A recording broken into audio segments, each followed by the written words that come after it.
Mr. Crawley, I'm afraid I want to go back to the issue of structured finance packages and subprime mortgages in the United States.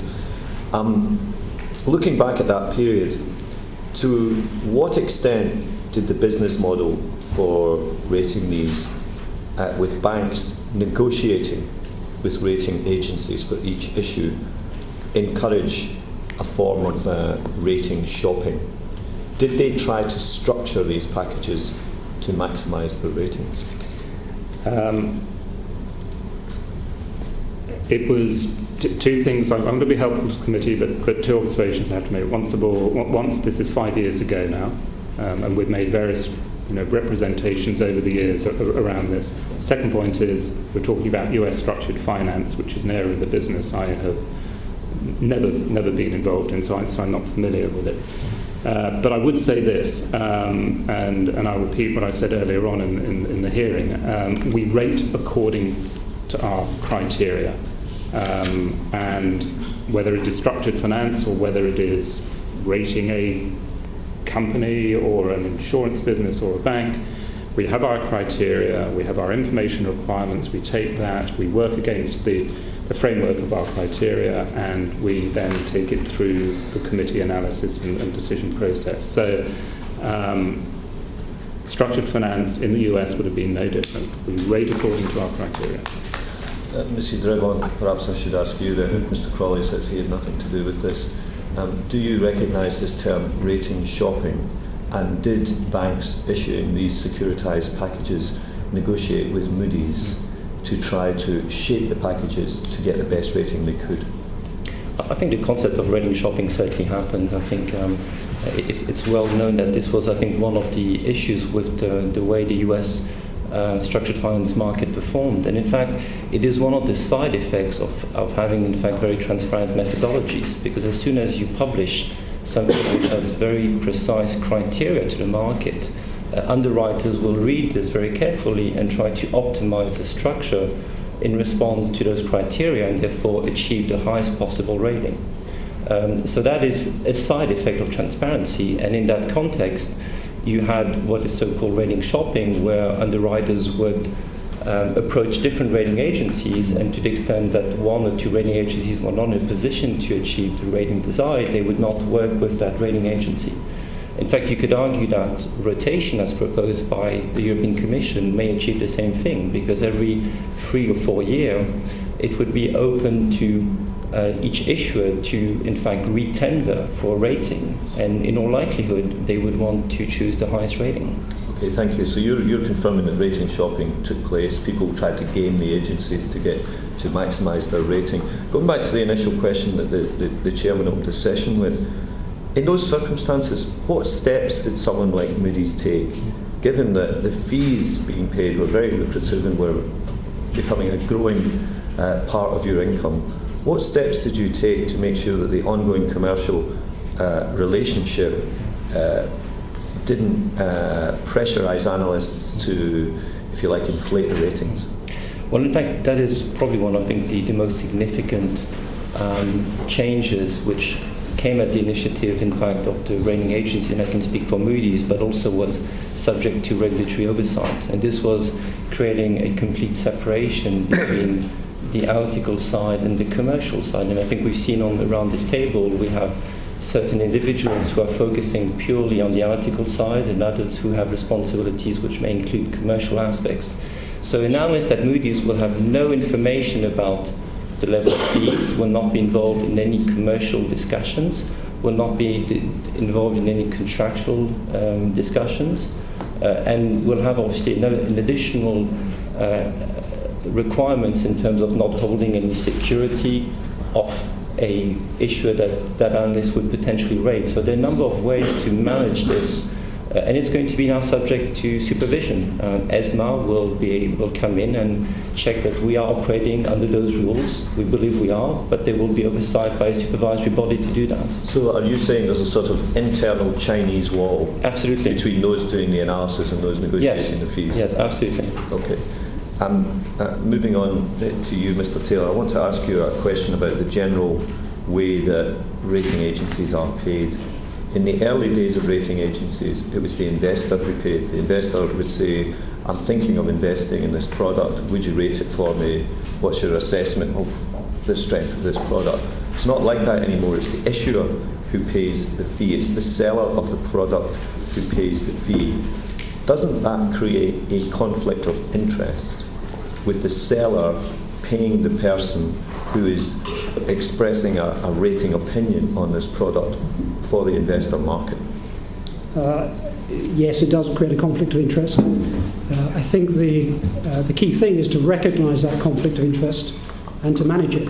So any other business model you could come up with would have a conflict of interest. So if investors pay, they have an interest in whether we put a rating up, put a rating down, keep it the same, because there are many, many types of investors. Many are short-term trading investors. So there could be a conflict with investors. If it's some kind of central government body that's assigning ratings, there'll be a potential conflict there. Would it downgrade the nation's banks when it needs to? So the issue is there'll always be a conflict in whatever model you choose. You have to manage the conflicts. And I think with the issuer pays model, it's been scrutinised so much over the last several years in particular, that there are a whole raft of issues put in place now to manage and to disclose those conflicts. Explain to me why there's a conflict if the investor pays. So I own a bond, and I'm thinking of selling my bond. So depending on if there's going to be a rating action on that bond, can influence the price of it. So if I can influence the decision as to whether it goes up, down, or stays the same, I may have an interest in that.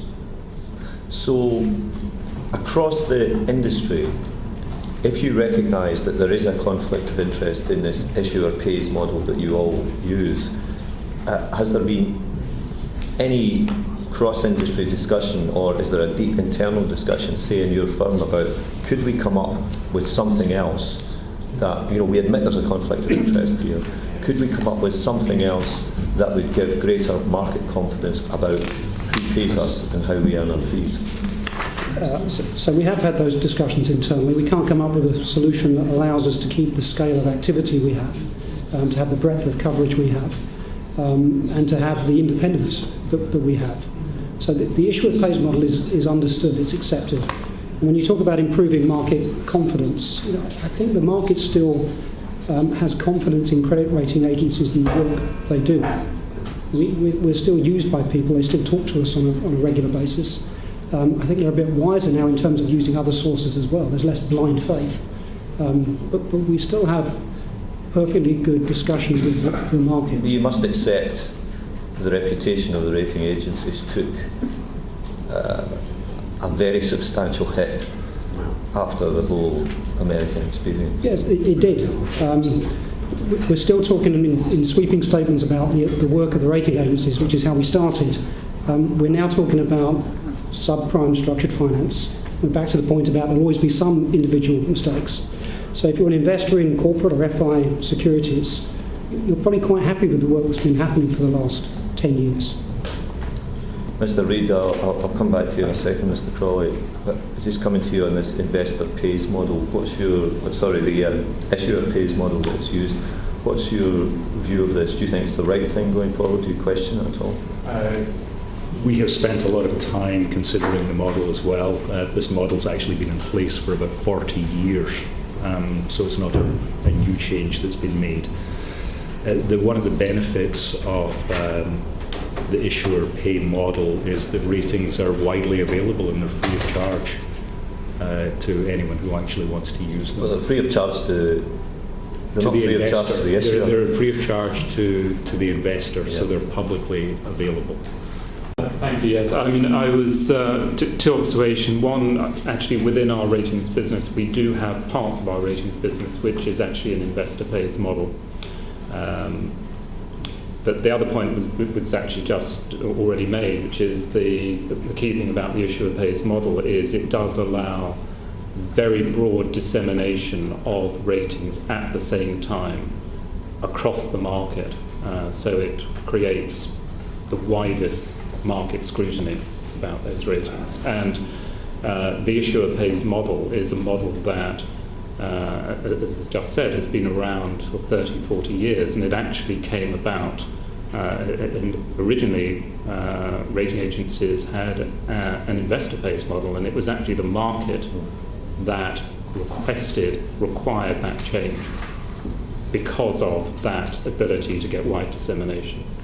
Okay, thanks, Mr. Chairman. It does seem to me something we need to reflect on, that we've had a broad admission that there is a conflict of interest here, and yet the attitude seems to be we don't really know what to do about it, so we'll carry on as we are.